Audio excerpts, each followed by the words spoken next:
السلام علیکم ورحمۃ اللہ وبرکاتہ۔ ناظرین محترم، میں حافظ مارزوی آپ کی خدمت میں ایک نئے ویڈیو کے ساتھ حاضر ہوں۔ آج کی جو یہ خبر ہے بہت ہی اہم خبر علامہ سعد حسین رضوی صاحب کے کیس کی سماعت کے حوالہ سے، اور دوسرا کارکنان کے لیے جو تحریک لبیک پاکستان کے وکلاء ہیں انہوں نے پیغام جاری کیا ہے۔ ابھی آپ کے سامنے اپڈیٹ رکھتا ہوں، تمام دوست ویڈیو کو غور کے ساتھ دیکھیے گا۔ اس سے پہلے گزارش ہے کہ چینل کو سبسکرائب کر لیں تاکہ اس طرح کی لیٹسٹ اپڈیٹ آپ کو بر وقت ملتی رہیں۔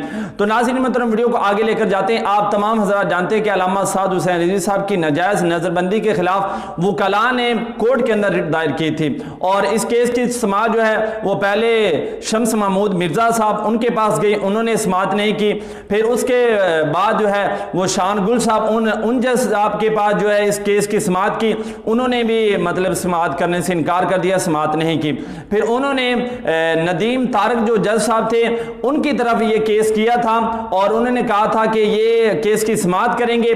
پھر انہوں نے 2 بجے کا ٹائم دیا تھا ہمیں، پھر 2 بجے انہوں نے کہا کہ ہمارا سنگل بینچ جو ہے وہ علامہ سعد حسین رضوی صاحب کے بڑا کیس ہے اس کی سماعت نہیں کر سکتا۔ تو انہوں نے 17 تاریخ یعنی کہ آج بروز منگل 17 اگست جو تھی، آج کی تاریخ انہوں نے مقرر کی تھی۔ تو آج علامہ سعد حسین رضوی صاحب کے کیس کی سماعت ہے۔ تمام دوستوں نے دعا کرنی ہے، وکلاء نے بھی ہمیں یہی پیغام دیا ہے کہ تمام دوست جو ہیں وہ دعا کریں، انشاءاللہ فتح جو ہے وہ حق کی ہوگی، اور بہت جلد ہمارے قائد جو ہیں وہ ہمارے درمیان ہوں گے۔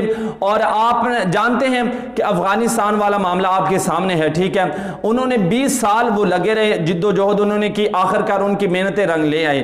تو ناظرین محترم، ہمیں بھی مشکلات کا سامنا کرنا پڑے گا، کچھ تکلیف اور مصیبتیں جو ہم پر آئی ہیں ان کا سامنا کرنا پڑے گا۔ وہ بابا جی فرماتے تھے نا کہ جو آدمی پر مصیبتیں آتی ہیں، تکلیف آتی ہیں، کی پشت پر سوار ہو کر آدمی کے لیے آسانیاں بھی آتی ہیں۔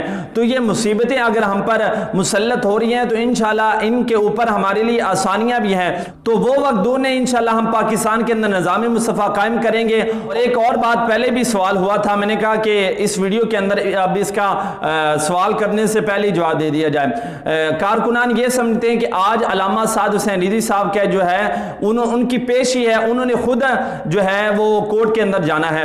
تو میں آپ کو بتاتا چلا جاؤں کہ آج علامہ سعد حسین رضوی صاحب کے کیس کی سماعت ہے، لاہور ہائی کورٹ کے اندر کیس کی سماعت ہے۔ ندیم طارق جج صاحب جو ہیں وہ کیس کی سماعت کریں گے، لیکن کیس کی سماعت ہے علامہ سعد حسین رضوی صاحب نے وہاں پر خود نہیں جانا۔ جی ہاں ناظرین محترم، آپ ایک بار پھر سن لیں کہ آج صرف محض کیس کی سماعت ہے، علامہ سعد حسین رضوی صاحب جو ہیں وہ وہاں پر نہیں جائیں گے، اور ہمارے جو وکلاء ہیں الحمدللہ وہ مضبوط دلائل کے ساتھ میدان میں اترے ہیں۔ اللہ تعالیٰ ان کو فتح نصیب فرمائے۔ تمام کارکنان جو ہیں علامہ سعد حسین رضوی صاحب کے لیے دعا کریں، اور وکلاء کے لیے بھی دعا کریں کہ وہ جس طرح تحریک لبیک کے ساتھ مخلص ہو کر محنت کریں، اللہ تعالیٰ ان کی محنتوں کو رنگ لائے، اور اللہ تعالیٰ ان کو دونوں جہاں میں کامیابی نصیب فرمائے۔ ناظرین محترم، انشاءاللہ اس حوالے سے جو ہی کوئی لیٹسٹ اپڈیٹ آئے گی تو وہ بھی آپ کو اس چینل پر مل جائے گی۔ آپ ہمارے چینل کے ساتھ جڑے رہیے، ملتے ایک نئے ویڈیو کے ساتھ، تب تک کے لیے اللہ حافظ۔